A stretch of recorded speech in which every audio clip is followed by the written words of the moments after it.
Hi guys, I'm Mitch and welcome to another episode of Life in the Peloton. Today we're talking with JJ Stein, the young South African mechanic on my team, EF Education First. It's been great to discuss with him the technical aspects of being a mechanic out on the road, how many bikes we have, the wheels, the tyres and everything, let alone the life of a mechanic. In and out of the cars, late nights working on bikes, the joy of it.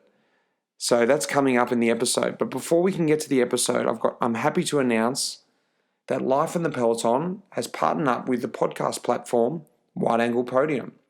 Wide Angle Podium is a great cycling podcast network that have a bunch of other podcasts, including one of my personal favorites, the Slow Ride podcast. Wide Angle Podium also offer a donation drive where anyone can choose to donate at their website, wideanglepodium.com, or choose to subscribe to help us produce a better quality podcast. Donations can be a one-time thing or part of a subscription where donors will receive bonus content throughout the year. I'm going to do some extra stuff and try and put that out there so people who are subscribers are going to be able to get some extra content as well. So at the end of the day, it's a win-win, more content for you guys, and it's going to allow us to upgrade some of my material. As you guys know, it's not the best recording material out there, and produce a much higher quality podcast for everyone to hear.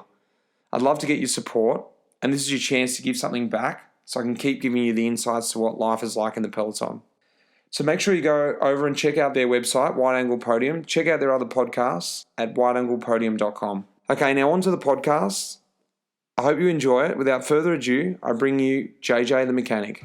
Cheers.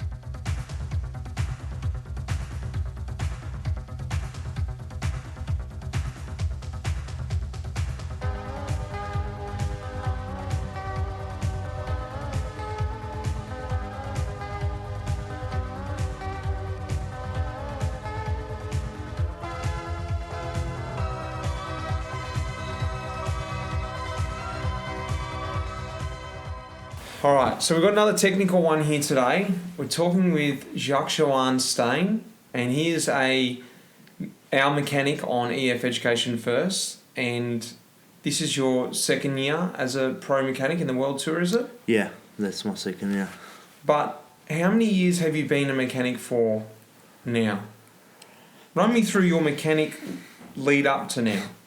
So 4 years now in total in Europe as for road cycling. Mm-hmm. So 2 years before our team, where were you? I was with Dimension Data Continental team. Yep. And from there on, before that, I was I raced my bike before, mm-hmm. and in the end, I didn't want to leave the sport, either if I'm a rider or whatever.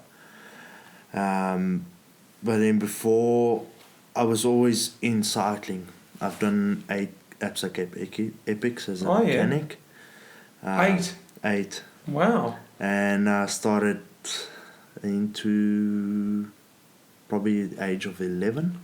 That was my first as being a mechanic. And like you're always around in your home, fooling around with the bike. Yeah. And I just, I got this opportunity to go, and it was... Cape Epic was your first time when you were 8 years old? Yeah. Wow. Yeah. 11. 11 years old. 11 years old. And did you know enough then to mechanic? No. What were you doing? I was basically learn from someone else. Yeah. Look, see with the eyes and follow. And then later on it makes sense on what doing this or that. Wow. And yeah. So then, just to fast forward up to now, so you have you done any official mechanic school? Does that even exist? Yeah, there is a UCI mechanic school, which you can do if you go to the UCI, and you basically being qualified as a mechanic. You have a certificate and everything. You're on the system and so on. But yeah, it's just like they learn you basically from the start to the finish, from old school bikes to the latest bikes. But did you do any of that? No. How did you learn everything you know today? By basically playing around in your house. With your bike, you just going on and just make sense of how stuff is moving on the bike. Yeah.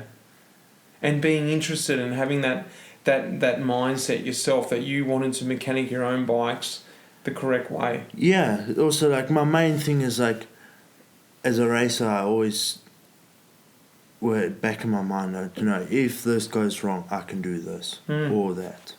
And, like, on the mountain bike scene, you have to know this stuff. By just fixing it yourself, if it's repairable, if not repairable, your race is over. So were you racing mountain bikes before? Yeah, I started off in the mountain bike scene. Spent a couple of years there. Went over to the road and basically end my career. Not officially ended, but went to the track. It was something new, something to try. How were you as a cyclist? I didn't even know. Did we race together? No, not at all. Yeah, it was probably, like, the big thing is, like, the racing in South Africa was pretty average. There was no improvement in racing itself. You have a 100k race, you can pick your top 5 sprinters. But then when that distance changes to a longer race, you have a different result. So for me, it got a bit boring. Mountain bike and road scene, which was basically the same races year in and year out, the same course. And also sponsorship wise was hard to progress in your career, to move forward, to go somewhere else, to race in Europe. I was lucky enough to come in 2014, come racing in Belgium for 3 months, and that just changed it. That was probably the best racing I ever had. And then going on to 2015 was my best cycling career. Right. What made you then eventually stop and go, you know what, I think I can do mechanicking? Or did it go the other way around? You couldn't ride, so you went, I'm going to do mechanic. No, it's like I could always continue riding, but I just had enough at the moment, or at that time, of riding the same races, the same people, and there's never change. And there was no, basically it was hard to find sponsorship in South Africa. Build a team or just go around them. So that just made me, it was all my parents funded everything. And I just thought, sometimes it's going to work, sometimes not, and I just call it, it's like I had what I achieved, and it's probably more. I had some dreams. They were still in the back of my mind now, but for the moment, I'm on a different side of the spectrum, and I'm enjoying it. And you're working your way up. Yeah. So then what was that exact moment? Where did you, when you decided to stop riding, were you like, someone came to you and said, hey, would you like a job as a mechanic? Or how did that all happen? So, I basically it started in, my career, basically in 2015, I was like, I was in my form that I want to be, doing races that I want to be, and I performed well. But then, my dad came to me and was like, you can do this as long as you want to, but somehow you have to look in the bigger picture. Yeah. What you want to do one day. And that's where it started, changing a bit. It's like, okay, I need to, you step into the adult life. You have to look after yourself. Where are you going? You can't live with your parents anymore, and so on. So that basically changed it, and I started then in 2015 doing a course as a tool and die maker. Oh. Because I always had the passion of doing something with my hands. Wow. And I didn't finish it because obviously then the following year in 2016 I went obviously to Dimension 8 Continental team. But then how did that opportunity even happen? Were you thinking ever about being a mechanic, or it just sort of came about?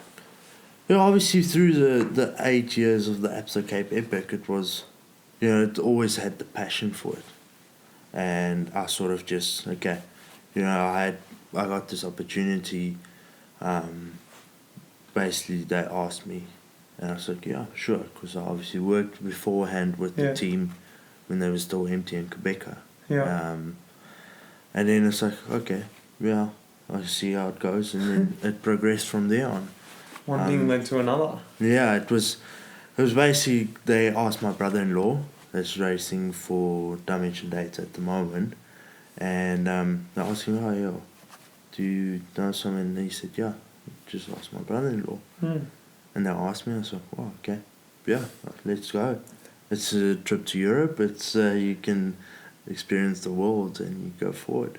Yeah, nice. All right, well, let's talk about some logistical stuff now that I think a lot of people don't know, and also I don't know sometimes. Yeah. Let's talk about our team, and I think some numbers are pretty ridiculous. How many bikes total does a team like us have? So at the current moment, each rider has got 8 bikes. That's including the home bikes. So what is it? So we've got... So you have System 6 race, System 6 spare. Which are our fast bikes. Yeah, that's basically your aero bike. Yeah. You have 3 Evos. Which is our light bike. Light bike, with normally an all-round bike. Yeah. You have 2 time trial bikes, a race and a spare. Yeah. And you have 3 home bikes. So what are the 3 home bikes? It's your System 6, Evo and time trial bike. And time trial bike. Then, that's the general racing bikes for the whole year. Then come back to the classic season, your classics riders got Synapse, which is your classic bike. Roubaix bike. So then, what was that? 8 bikes? No. How many bikes did you say per rider? Yeah, it was 8. 8 plus 2 extras? Plus 2 extras. So let's say 10. 10 bikes for some guys, it's 11 bikes. Fuck. That's just cover from going from your classic season over to your racing season. So we're looking at what? 250 bikes minimum? Minimum. Right. Yeah, it's quite a lot. All right. The worst thing... the worst thing to do on a bike... So when we come in... So I want to talk a little bit about mechanicking now. Yeah. The actual day in, day out. And I always imagine this. You come in after a long day. This is on the race. Yeah. And I often come in off the bus, and you guys, you've been in the car all day as well. And then I get there, and the back of the truck's open, and everyone's working on the bikes. If there's been a crash that day, I'm thinking, shit, there's a lot of work to do on that bike, replacing this, replacing that.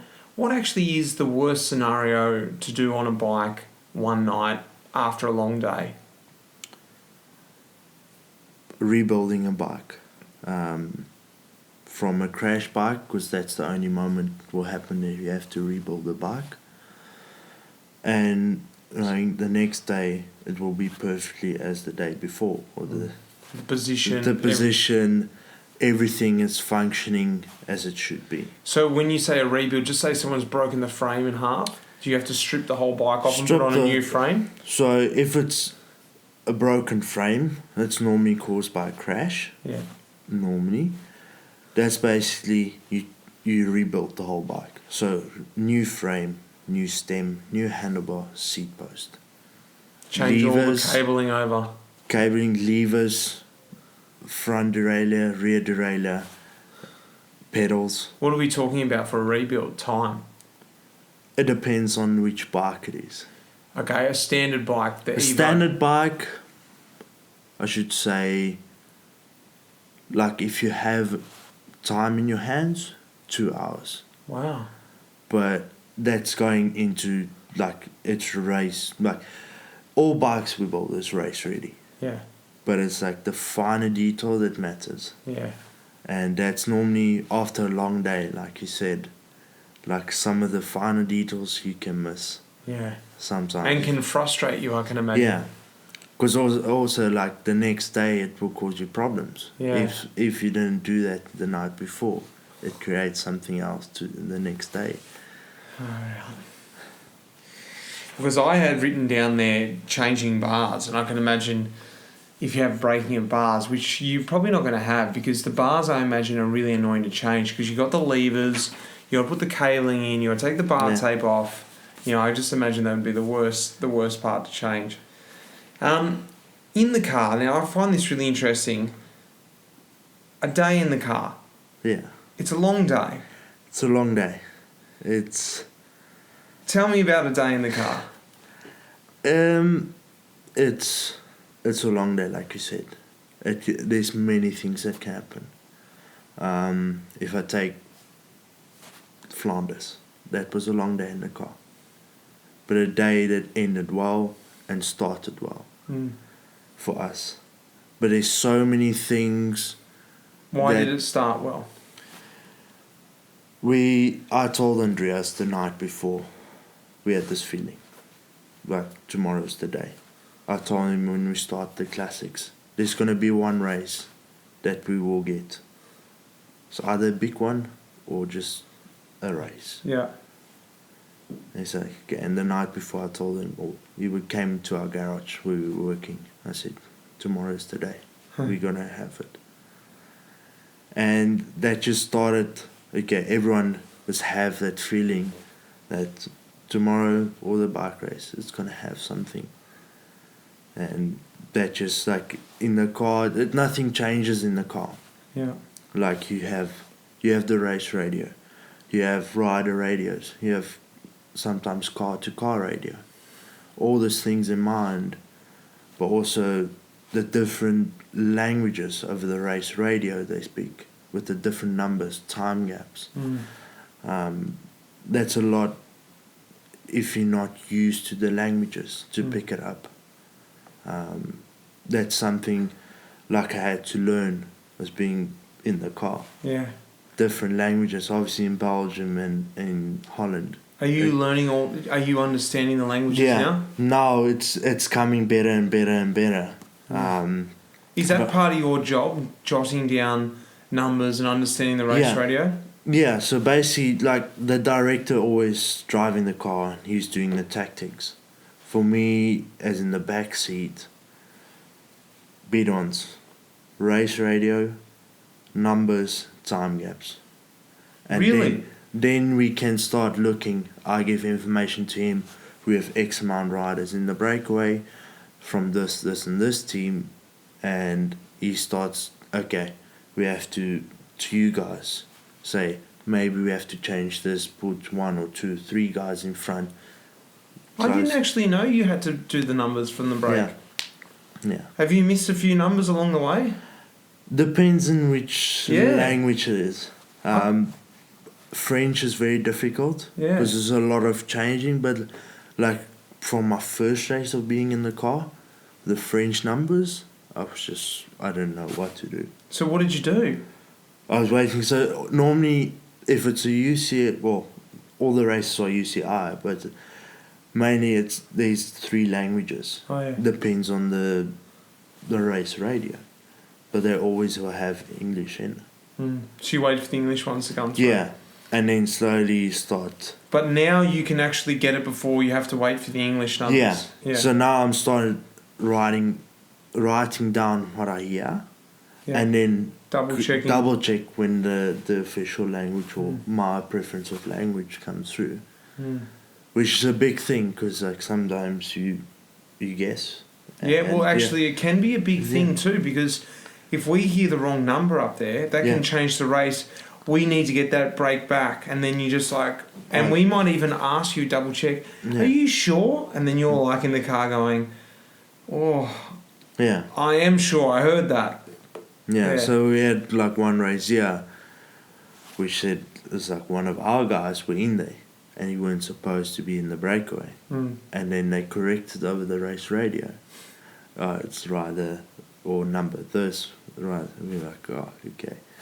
Did you feel a bit of relief there? Because did you think that maybe you'd made a mistake? No. It was just all of us were like, but why would this rider go in the break if the race was actually meant to be for him or other way around? It was just a wrong thing. And then it throws you around. You start thinking like, but it can't be. So do you listen to the rider radio? Is that difficult for you to understand? Yeah, sometimes, because obviously you have a lot of factors that plays a role in it. Each rider's got a different accent that you pick up during the years with different riders. You know, okay, this rider it's talking. Yeah. You have the wind on the microphone, even though it's underneath the jersey. Yeah. So you also have to listen to what they want. Like for instance, in the classics, you got 3 people in the car that's actually listening to the rider radio. But isn't the other radios going off as well and people talking? And Yeah, so sometimes, like, for instance, here in the classics, the guy that's actually in the doctor's seat, if I can call it that, he is that's the front passenger seat? front passenger seat, and he's controlling the race radio. He's the second director. He's controlling the race radio, the rider radio, and the race itself. And he normally turns the volume down from the race radio. Oh, okay. So we can actually listen what's going on if something happens. Can you normally understand the rider radio pretty good? Or is it hard for you? It's hard because obviously I think we have 3 speakers in the car. That's actually the rider radio. So we're all going off at once. It's hard to listen, okay, this is this guy. And like some of the races I have a rider radio with me in my ear. Then you can understand it better. Because you hear it directly. And it's not like an echoing or something else. Or if you ride over the cobbles, you don't have the wheels rattling in the side of you or the car's making a noise. So what about the rain bags? Do you hate when you get asked when you see the rain coming? Because that's a big part of your job too, to get all the rain bags. Yeah, it's something you have to adapt to. Is like this year's rain bags are actually nice. Yeah. It's more labelled up and like everyone understands where to put stuff. But it's also like some guys have something else that other riders don't have. And you're like, I want jacket X. And you're like, you start looking through all the stuff, all the pockets where the jacket should be. And then it's actually with the shoes. And then like you have like the directors like, yeah, where's the jacket? And the rider's like waiting. Yeah, but it's like, you know, lucky enough, like all this stuff is now labelled as in rain bag wise, and also everyone's got X amount of stuff. Yeah. And it just covers everything. Do you feel the pressure when the rider's waiting there? Or you're good now with the pressure? Yeah, I'm good, but it's also like, you don't like, if they ask for anything or something, you have to like look and you immediately have to find it. That's like my preferences. It's just, I have to get it and just... Was that a shock for you when you first started going in the cars, that pressure? Yeah, it was, because it was a lot of, like, in my first time in the car, we didn't have rain bags for the riders. So it's basically what they started with. We collect the jackets in the start, you put it all how you wanted to, and then you're like, and then you find some that's not labelled. You know, like riders wanting his jacket, it's like, just take this one, they're all the same. Yeah. Where now it's actually like, it's easy, you pull out the rain bag, you start looking, okay, you want this, there you go. It's done. Yeah, right. So, yeah. All right. Do you actually see anything in the car? Any races? From any race?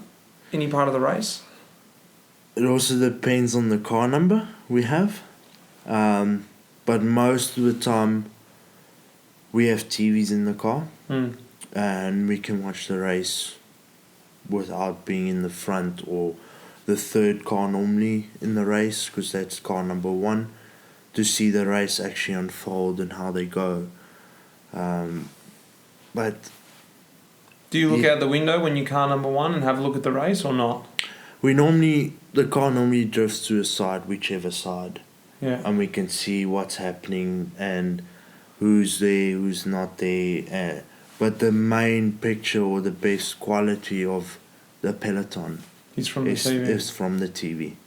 We can spot exactly where everyone is, what's doing, going around and... Do you get scared in the car when they're driving, ever? No. No. No, it's something... Even when the riders are all coming back from pisses and there's cars and riders and everything mixed up, did you ever look out the window and go, I don't even know how we're not hitting a rider here? So, it's always something you have to look out. Yeah. You're obviously the second pair of eyes for the director. Oh, yeah? Are you like, there's a rider behind us? Yeah, it's normally... It depends if the director wants that or not. Okay. I've been in a situation where we almost lost a rider a couple of years ago. He was behind? He was behind. He went to our race car. That changed my vision of being like a bike rider to a car. Like, always be aware what's going around, even if you're the mechanic, and just prevent something that can happen, or just alert the driver that the rider is on your right or on your left. And it was a big shock. It was like the second time in my life where it was actually a big shock from near death. Yeah, sure. And that just changed my mind. It's like, I'm not going to leave the sport, either as a rider or being a mechanic, going to a race, or like, I'm going to give my everything. Yeah. And do everything I can possible. And it's funny enough, it's Keegan Girdlestone. You've probably heard that story. Yeah, Keegan, yeah. And that was a big change, obviously, for the whole cycling community, but also for a rider, but being as a staff member there for him, it was life-changing. Life-changing. Oh, not to talk to move across that point lightly. It's a big point, but it's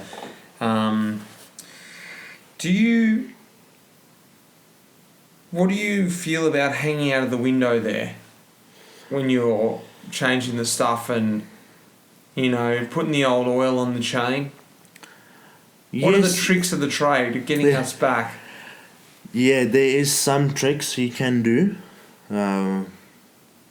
Probably not going to mention them because you're not allowed to do it. Basically, it's a rule from the UCI. Yeah. Look, you're not obviously doing those tricks anymore, but what did they used to do back in the old days? Check the brake. Yeah. The whole thing was... What would they do? Checking the brake. But how do you actually check the brake while the car's going fast and hold the bike up to speed? So you basically hold the rider either on the seat post or on the back. You're checking the brake. If it's aligned, the brake can't move. Yeah. You're just checking, you give him extra momentum, giving some speed forward, and then he's back like this in the peloton. It's obviously after a crash too. Yeah, so. It's after something happened. Yeah. In general, but it's also... Is it hard though on your body when you're out of the car and the weight of the rider on you? Normally not, because you're stabled between the two, like the door and the window. It can keep you from locked in, but it's also like you have to trust your director or your driver to know, okay, you outside the car. So like if I swerve either way, that guy's out of the car. Yeah. And the rider's also gone. Is there some riders that are just stupid with that? Like in terms of not just necessarily getting them back, but when they come next to the car, like you can just feel they're not very good at it? Or are most riders pretty good? I would say, there's some that's actually, as I can call it, like the newer pros. They're not familiar with that and how we do it. But then some you guys, you get like, we can go, just step on the gas and keep going. Yeah. But some is like, really nervous, and it's also like they don't have control over the bike. Yeah. Which makes it dangerous for you and dangerous for the rider. Yeah. Because you don't know which way they're going to go. What about a wheel change? Like when you hear that puncher, rear wheel Mitch, obviously you get the wheel, you know what wheel I've got, and then what's your process then once you hear that call? So obviously, normally I have two sets of wheels, different types of wheels. Obviously, if it's a disc brake bike or a rim brake bike, and I normally preset the wheels at the start, so I know exactly if that wheel comes out and this wheel goes in, it's closed, and you go. But you preset the quick release. Quick release, basically. And the big thing is the chain. Like getting the chain actually to drop on the right cog. Right cog, but also like it's just everything goes smooth. What's the trick to that? It's just you have to know where about do you take the wheel out. If it's right at the top, which is normally impossible to put like as in the biggest gear. Yeah, so if it's in the big chain ring and in the 25 cog, is that difficult to get the wheel in and out? Yeah, it's difficult because your rear derailleur hasn't actually got a lot of movement. Yeah. Because obviously the chain is on tension, your derailleur is on tension. What are you going to do in that case? Shift it down. Quickly? Yeah, quickly. Okay. Obviously you as riders, you stand and wait till you get on. And should we shift it down for you? Yeah. What's the best gear to have it in the 11? Basically all the way to the bottom. Even depends where about is the Corby made. Yeah, like if it's on a climb. You're not going to be in the 11.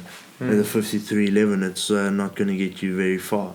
Even though you get a push from us, that's not going to help you going somewhere. So it's better to waste the 1 second while you change the gear. Yeah. Right. And then what about with a bike change? Are you freaking out when you hear change of bike? Like, a good example is in the last race, one of the races we did in the Classics, I was in a crash at the start of the race. Then I got back in the race, but I found out that my derailleur was actually bent.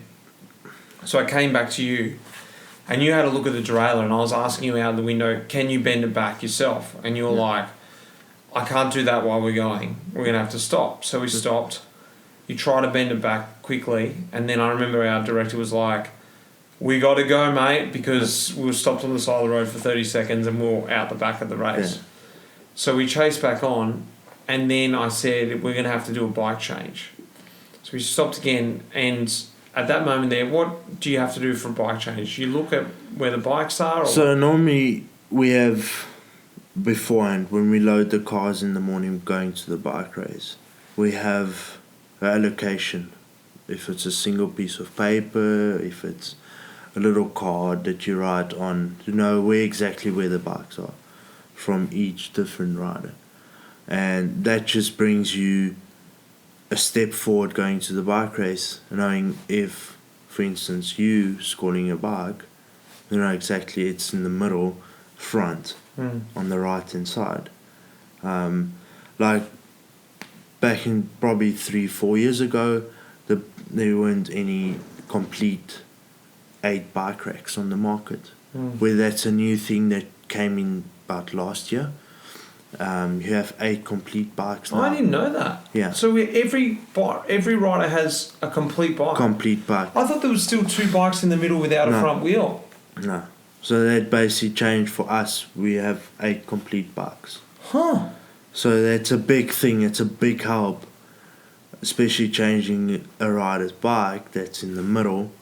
You have to, mate, just take your wheel out so we can put it in. And it saves a lot of time, and also, the space on top is a lot closer now, like to the bikes, but it helps. It's a lot efficient. All right, well, talking about the Classics, let's talk about a bit of tech then. Yeah. Because the Classics are all about the tech. It's all the finicky little bits, you know. Does it frustrate you in the Classics, working with all this minutiae, like all this, is it really making a big difference, or do you really like all that technical stuff? For me, it's something new to the sport. Obviously, it's my first Classics career, and I like the technical stuff. Yeah.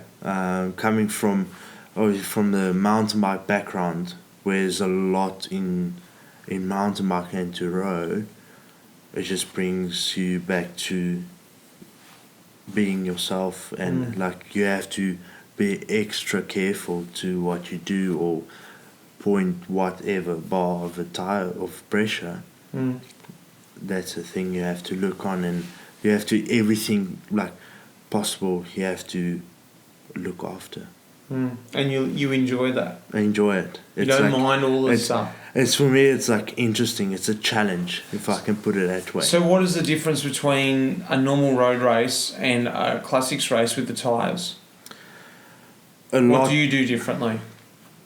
A lot of the pressure differs from a normal race to the classics. It's a lot to do with the tyres, the pressure, and, for instance, gearing sizes, which plays a big role in whichever race you're doing.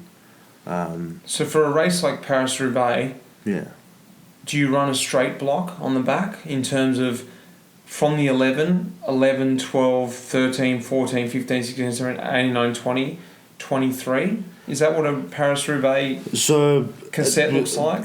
So it's 11:25. Okay. We're running in the Roubaix, for instance, and obviously you don't need a 30 or 32 in Roubaix. Yeah. Because it's pretty much flat. So it makes your jumps between the cogs a lot smaller. So you have more options, but also it's something just for Roubaix, which is interesting. Yeah. To see and to know, okay, you do this and that, and what is it? What are you missing there? A 20 and a 22. Yeah, something. It's not a big jump. Yeah. As I can put it from probably from a like you're saying, like a 20 to a 21. Yeah. Or a big jump is from a 20 to a 17 or something like that. Yeah. It's all a small ratio that can maybe and also have a bigger inside chainring as well. Yeah, so it's 44 or 53, and inside is 44 and the big chainring is 53. Why do they have a bigger inside chainring for Paris-Roubaix? It's something just different than running a 53 across the board, because obviously you want a higher cadence. Yep. And on the asphalt you want a slower cadence but a bigger speed. So it's a lot to do with what's happening in the bike race, and also you see the course itself. Yeah. Because I've been told that with a race like Paris-Roubaix, for instance, they run a bigger inside chainring, so when you go across the cobbles, you can also ride the small chainring, and you can keep the chain in line at the back, rather than riding the big chainring and running the 19 cog at the back. Yeah. You do the small chainring and run the 15. Yeah. So you keep the chain in line, because with the amount of jumping around on the cobbles, you don't want any angle on the chain. Yeah, it's a very valid point. Do you think that's true or not? Is that just No, it's true. Is there more chance of it coming off the front chainring if there's more angle on it? The chain, yes, I mean? Yeah. Always cross chain causes friction, which can also cause problems. Yeah. Especially in Roubaix, you don't want that. Yeah. You want a straight line, and it can bring you forward. Yeah. Okay. But yeah, cross chain never works. It's bad for the whole drivetrain itself.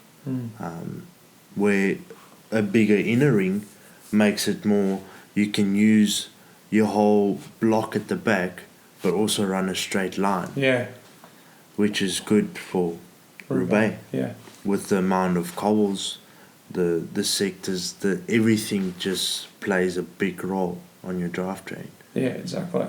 Yeah. talk me through the recons that we do for the classics. Are they an annoying thing? Because for me as a rider, we go and recon the course, and it's about seeing the course, but it's also about testing the equipment. And actually testing the equipment, I don't know, really. It's about... Sometimes it's about hearing what other people say, and it gets this whole big game, you know, because suddenly you had this idea in your head before you did the recon. You go out and do the recon, and you're like, hang on, yeah, maybe I will ride the 28 mil tyres, actually. Or maybe I will do 4 bar. So, like, I'm just one rider. You've got 8 guys on these days coming up to you going, hey, JJ, can you do this on my bike? Can you put a bit more pressure on my tyres?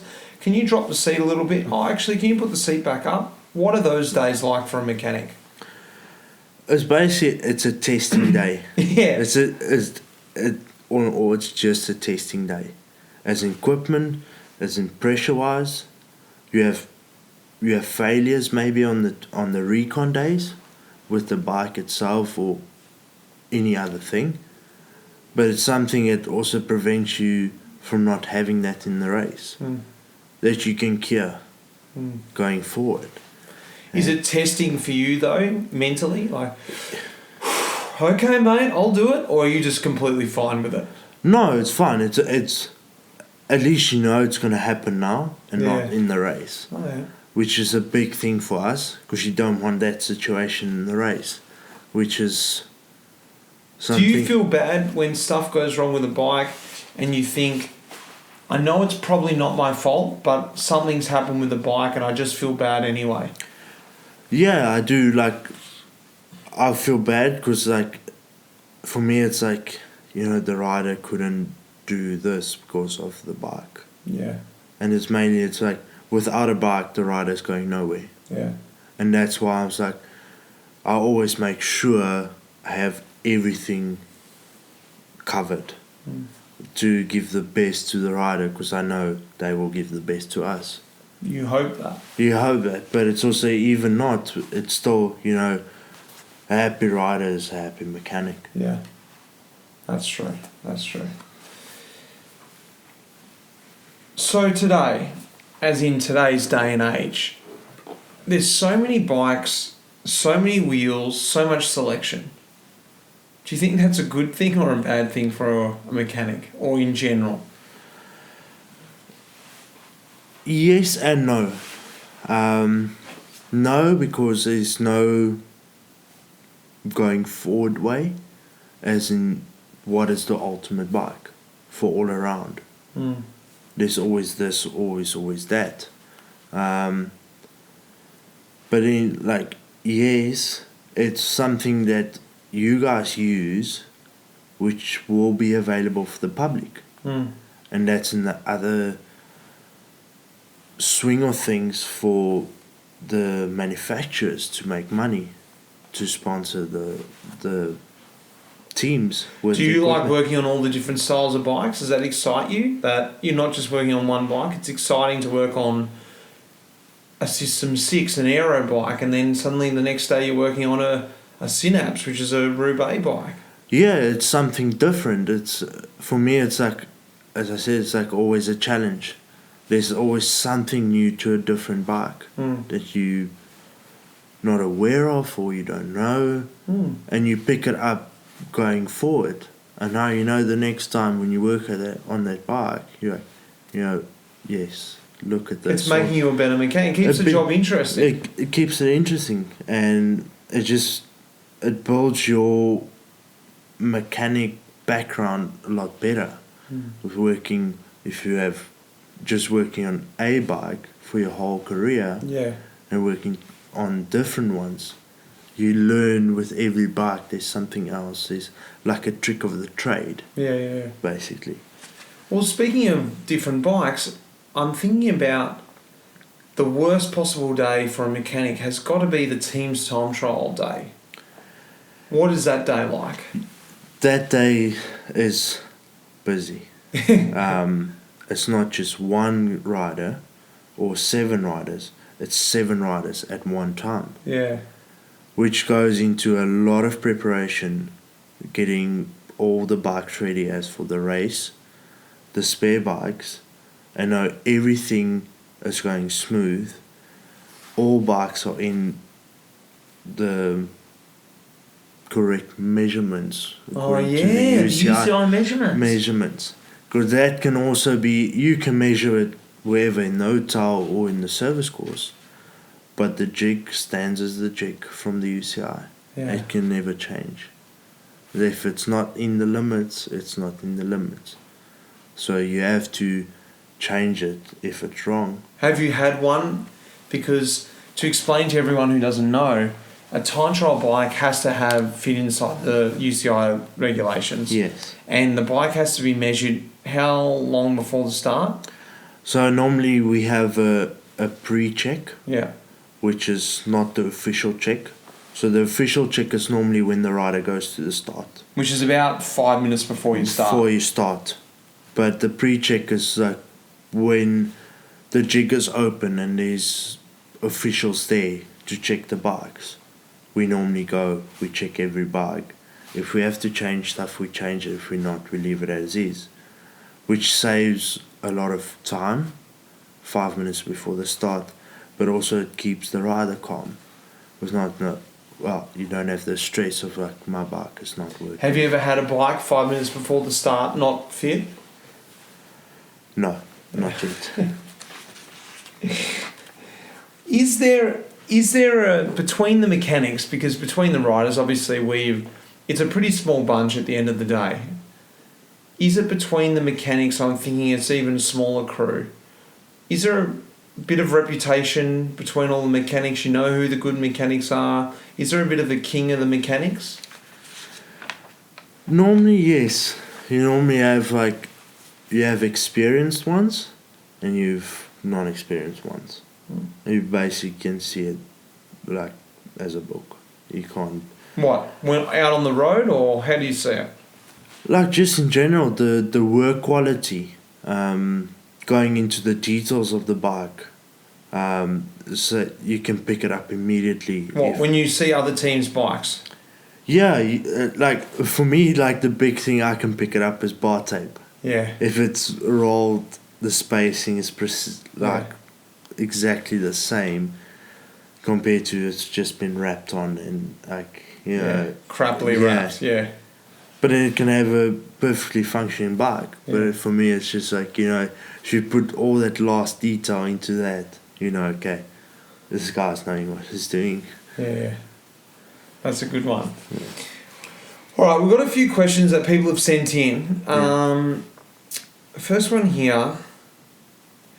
Are the quality of the bike parts better today or 20 or 30 years ago? The quality of the bike parts. I believe the bike parts, this is my opinion, you can answer it, sorry. I believe the bike parts are better in terms of lighter, can do different things, whatever, but is the quality better? Sure, this is a tricky one. Like I agree with you, it's lighter, it functions better, but is the quality really good? Seems From like my side, I will go 50-50 on this. You have all your manufacturers out there, but it's really, stuff can break like by a click. And if you're not it's not like the old, back in the days it were good, it was functioning, it was a lot stronger. But going forward, is it really worth the wait, worth the price you pay for the stuff? Yeah, that's the difference. I think in the professional career, when you can just replace something tomorrow, that's okay. But when you're just at home using your own stuff and you have to replace, for instance, the chain that might run out after 1,000k. That's an expensive hobby. Yeah, no, it is for sure. But to get, it's actually a really hard question. To just think of it, but You know, there's always, it's like a new car. It's better, but is it actually reliable? Yeah, as That's the the old big, cars. yeah, that's the big question about it. All right. How do you clean a chain and cassette and keep it looking clean? This is probably the $1 million question. I don't think you can keep it clean. How do you actually clean the chain and cassette? So we normally use a degreaser. Just straight up degreaser. Degreaser Yeah. from, there's a couple of manufacturers out there. What would you guys use? We sponsored by Dynamic, Oh yeah. which is a sponsor of the team. You get different brands on the market. I thought some guys use just diesel. Yeah, you can actually use diesel, or the big thing is about diesel, it's got a oil based in it, Yeah. so it actually doesn't clean that well. Ah. Where petrol, it really cleans the chain, but it also dries the chain out really. So you need a lot of lube after. Yeah, but obviously you can replace that. But if you like, that cleans it pretty well. Does it? Yeah. Oh. If you don't have the degreaser itself, Petrol or diesel you can use, but petrol is like, it cleans it like. Is there a way to keep it clean? No, like you can like clean it every day like we do, but it's also, once you put the oil on the chain, it's inevitable. It's you're not gonna have that. What about high pressure hoses on bikes? Is that a goer? And if you do it, are there parts of your bike that you shouldn't put your high pressure hose? Yeah, that's obviously, that's a good question. We use high pressure hose. Yeah. I mean, it cleans the bike better than a normal hose. Cleans the chain out. But yeah, there is some parts, like on the road bike, bearing wise, you don't gonna go directly with high pressure hose Into the front. into the front in the steerer or in the bottom bracket. Okay. You spray over it, but not directly in it. Yeah. What The about the headset? Yeah, the same with that. You spray over it, not directly in it. Okay. In it, that means, because that pressure goes in a bearing very quickly. And wrecks it. Yeah. Can you tell if a ship mechanic is just spraying in? Can you feel it when you're playing with the bearings the next day? Probably not the next day, but 2 days after that wash, you'll start noticing something. What's going on here? All these wheels are shit now. Yeah. Okay. Does a mechanic ride with the riders on a rest day? No. We have something else to do on the rest day. Rest? Yes, but also we have other stuff to prepare. Yeah. But for instance, like in a big tour, rest day is normally, it's not a complete off day for us, but it's a working day. You clean spare bikes. You go clean everything that you can do. You repair something that needs to be repaired. That saves you a lot of time for the up and coming days, but also it helps you not being every day's work by influencing, you have to still do this or do that. Yeah. Gluing tyres? Yeah, gluing tyres, preparing basically for the next or up and coming days. So you basically change just something else. Well, new tyres, for instance, for across the race bikes. Is that a hated job? Taking old tyres off, putting tyres on? No, because it can be happen today, or it can happen on a rest day. If you punch, you have to replace it anyways. Yeah, but do you hate doing that job? No, but it's easy. It's easy. It's something you have to do. Yeah, because without a tyre, your bike won't drive. Yeah, fair enough. Are disc brakes making wheel changes harder? Is it easier to just do a bike swap? Wheel change on a disc brake is hard. It's harder than a normal change, as a normal rim brake. But it also depends which part of the race you have to change that wheel. Bike change is always quicker, no matter what. With a disc brake? Disc brakes. Not with the rim brake though? No. Rim brake is, you have the wheels and it can go in and out. Where some bikes have a straight through axle, where we are lucky enough with the System 6, they have basically a quick through axle release system on it, which a couple of turns and the wheel drops out. Because it's not actually... Oh yeah, it's not a hole, it's like not a quick hole. release. Yeah. Oh, yeah. Interesting. What is the most absurd rider request on a bike that you can think of? Move your saddle 1 millimeter. There's no judgment to that. You can't judge it with the eye or by feeling. You will 1 never... millimeter. 1 millimeter you will never get. That's beautiful. On the back of that, the good question, riders consistently fussing over bike measurements. Does that get frustrating? Yes, obviously you want to help them out. You want to get the best position. But for instance, there's a big thing of racing the same bike through all the races. Now all of a sudden in one race you have to change your spare bike, and it's not correct, which can literally make a race or break your race. Yeah. Just as a rider perspective, just that mental block, you don't have my shifters at the right place or this or that. But whose fault is that? The riders? Mainly the mechanic's fault, because it'll always come back to us.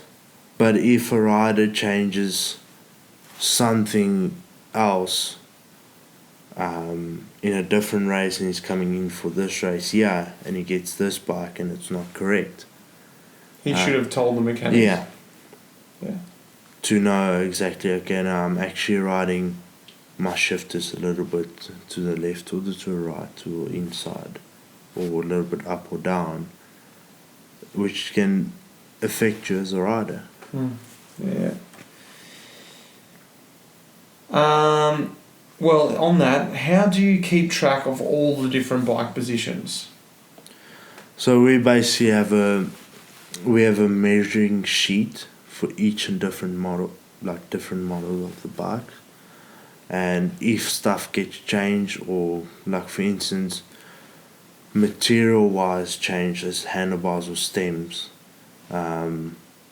we have a group as mechanics in our team that we inform it as, okay, rider X is moving to this and that. With for instance, Mitch is going to now ride this saddle. Yeah. And you inform them, and all the bikes then need to have this saddle on it. Yeah. Okay. So basically, once we have from a mechanic or as a rider requesting this saddle, we have to make sure, okay, each and every bike's got this on. But also if it's during a race or a rider pitch up with his home seat post with the saddle on, we have to measure the bike to know exactly, okay, if it's going to the next race and there's a different mechanic, he knows, okay, he's got this saddle with this measurements. Yeah. So it's pretty much looking after your other mechanics. Yeah. When you go there, that you're not in the dark, and then hey, what the hell? JJ never told me this. Yeah, it's basically you cover for your colleagues. Yeah. Helping them out, and they don't look like an idiot. An idiot, basically. Because you don't want that either. No, because it's in general, they will do something for you by maybe the next race or the year after that saves your ass. Yeah, exactly. And it's always, the wheel always turns. That's my saying. It's what goes around comes around. All right, I got my last question here. In your opinion, what is the most important thing that has to be right on a bike above everything else? So the bike's going out, you don't have much time, but you go in your mind, I know that has to be correct. It's the most important thing. I should say brakes. Mm.